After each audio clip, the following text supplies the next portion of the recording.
Hi guys, welcome back to my channel. My name is Khadija Tadeshola, and in my channel I talk about everything related to women and midwifery. So if you are a midwife or a nurse or a doctor, or you are an healthcare worker trying to look for a job via the NHS website or track job or Indeed, or you're trying to look for a job in the NHS, then this video is for you. If you are a midwife or a nurse, you've passed your IELTS, CBT, and you are finding it difficult to get a job or to get even an interview slot, watch this video. You might be doing some things wrong. Watch this video to the end, and don't forget to like, comment, and share this video if it's of benefits to you. Share to all your colleagues that might benefit from it as well. And also, don't forget to subscribe to my channel if you've not done that before. Thank you for always watching my video. If you are my returning subscriber, thank you. I really appreciate you. You are the reason why I'm still posting a video. So I do not take all of your love for granted. Thank you. So back to what I'll be discussing today. I'll be discussing about how to write a convincing NHS job supporting information or NHS job application. So when you're trying to apply for the NHS job, either you're applying for a midwifery job or your CBL or a nursing job, one of the important things you need to know is that will you be requiring a COS? That is, you are not currently in the UK. So the first thing you do is you ask yourself this question: are you in the UK or you're not in the UK? Of course, you know the answer to that question. Then the next thing is that what kind of, if you are in the UK, what is your, your status? What kind of visa are you on? Are you on a tier 2, tier 4, tier whatever visa? You try as much as possible to pick the right one applicable to you. And of course, if you are outside of the UK, you are in your own country, you make sure you pick that I do not have the right to live or work in the UK. Then you can add additional information, which is optional anyway. You can add it there that you will be requiring a tier 2 visa sponsorship. Yeah, that's the serious anyway. So after doing all of that, one of the significant things you need to do before you apply to any NHS job, role or post, is to make sure that you read your person specification and job description.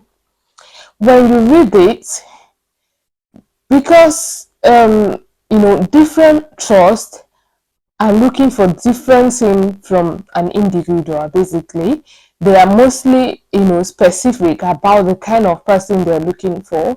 So the value of this trust is definitely different from the value of other trusts. So each trust have their own values, and that values relates to they kind of link it to whatever post or vacancy they are posting out there. So now, in this video, I want you to really pay attention to two things, which is the job description and person specification in relation to your application. What does the job description and person specification have to do with your application? Is it really significant? Why is it that all job posts in NHS are always, they always put this person specification, job description? They are not just putting it there. It is for use, basically. They want you to really understand what the role is all about.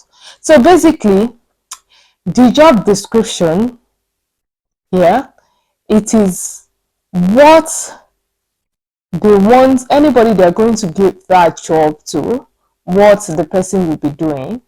And you want to tell them that you have been doing that kind of things before, and that is why you are applying for that post.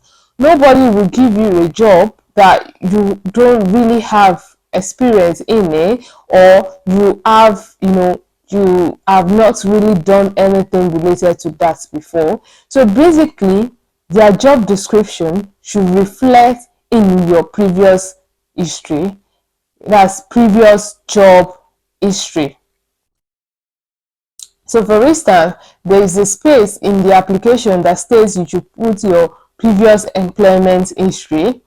After putting the name of the, your employer, everything that has to do with locating your, where you work, there is a space there that says you should put, brief history of what the roles entails basically. So that is where you should add something that relates to their job description there.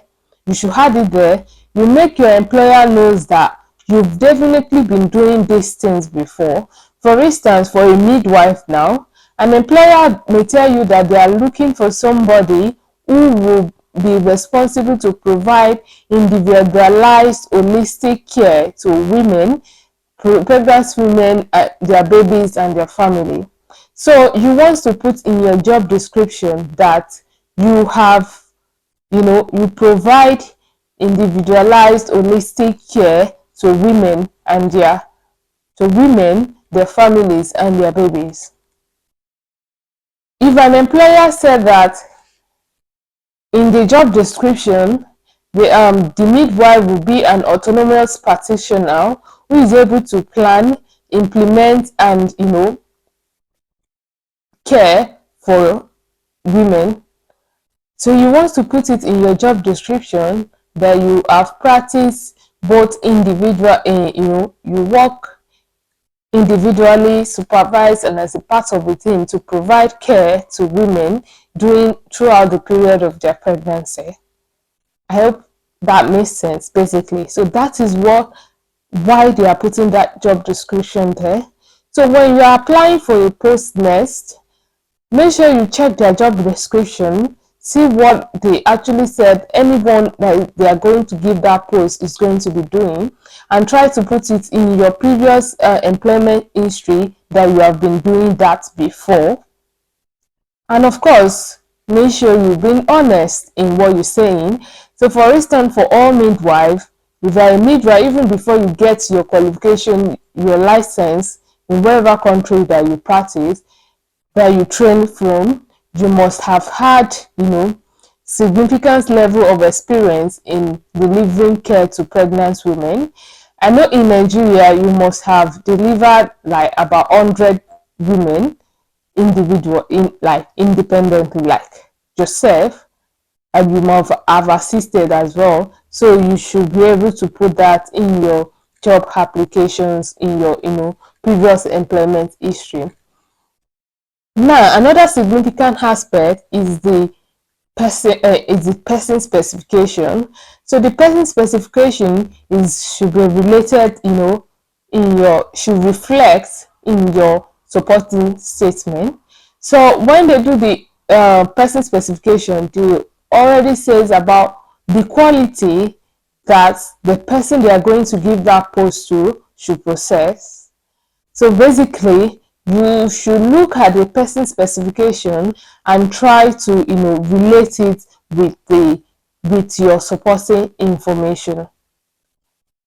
So if you've been looking for a job, you finish your IELTS, you finish your you pass your CBT, and you're still finding it difficult to get an interview slot, the first thing you should check is your employment history. Are the wordings there, are they really significant to that post? Things you say you've been doing in your previous employment, are they really significant to that post you are definitely applying for? Please check that. Then another one is your supporting information. Look at your supporting information. Does it really have any relationship with their person specification? In person specification, some trusts usually put essential criteria and desirable criteria.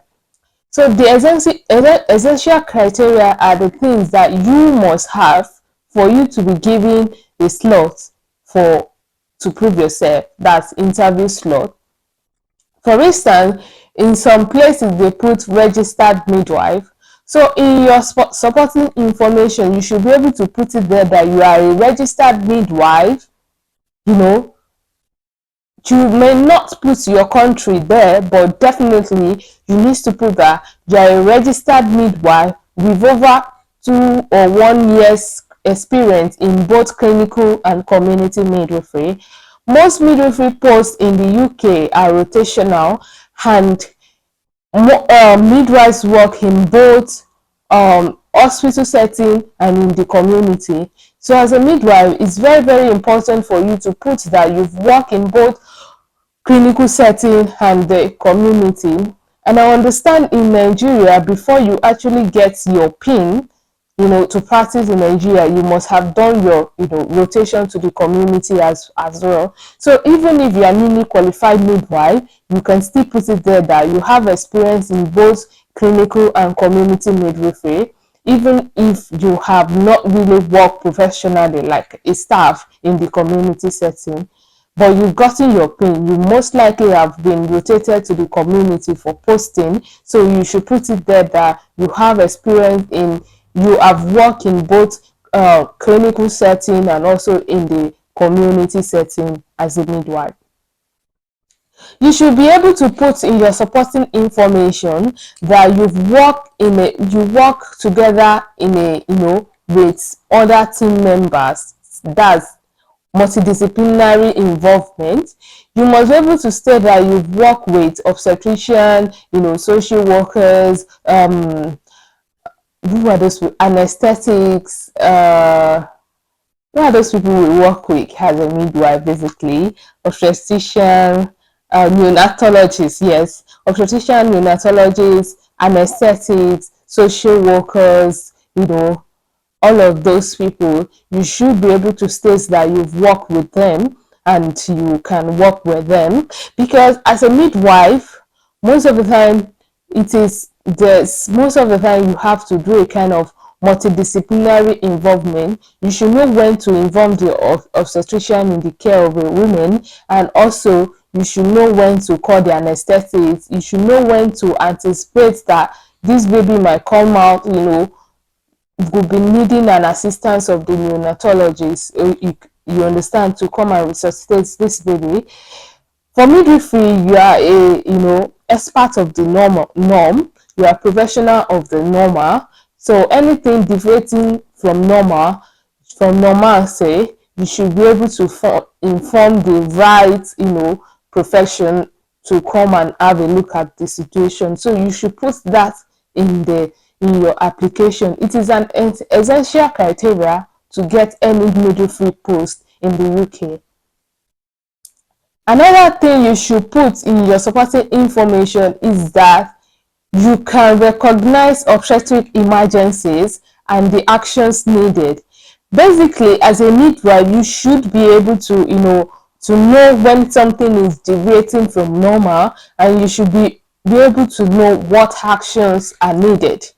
So that is an essential criteria to work in England as a midwife, because most of the time you are with that women alone.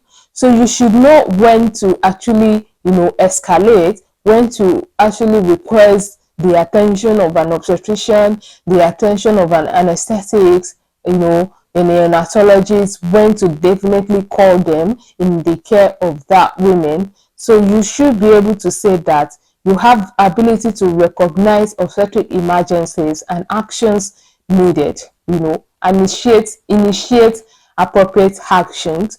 So all of these things are most of the significant things you need to put in your supporting information. Regardless of the hospital you are applying to, these things is a national thing in England, in the UK, so you should be able to add it to your, supporting information, basically. So another thing that might be the reason why you're not getting an interview slot after you've gotten like a nice, supporting information and an excellent employment history. Another thing is the way you answer your questions, the other questions. There is a space that they put, professional registration for that post. So in that space, you should be able to pick that professional registration required and applied for if you do not have the UK NMC PIN yet as a midwife. So if you are not in the UK, the right answer for that question is professional registration required and applied for. If you put that you have the appropriate registration for this post, then it's going to give you a space to include your NMC PIN and your revalidation. And of course, you do not have it. They're going to check you. So if they check you and they find out that you're not with NMC, you're not registered with NMC, yes, you're automatically not going to be given an interview slot. So check all of those information as well. If you already have your, your supporting informations excellently, and your job history, employment history is also perfect and is related to the particular post job description. So check all of those informations as well, and I wish you all the best. So if this video is of benefit to you, kindly share with your colleagues, especially those that are midwives and nurses and those that have passed their IELTS and CBT and currently looking for jobs within the NHS.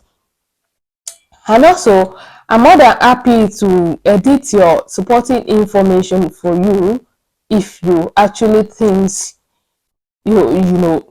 for instance, if you've not been getting any job interviews or any reply from the prospective employer.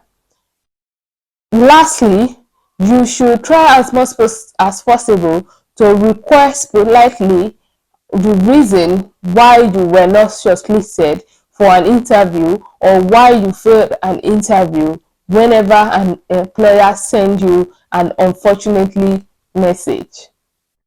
And of course, after replying you the reason, make sure you work on it. Most of the employers give you an honest review of your action, basically honest review of why you were not given that interview slot or why you failed that interview. So make sure you work on it to prevent that kind of reasons in your next applications or your next interview. So I wish you all the best. If you watch this video to this end, don't forget to actually give this video a like. Thank you for always watching my video, and don't forget to share and subscribe to my channel. Thank you. Bye.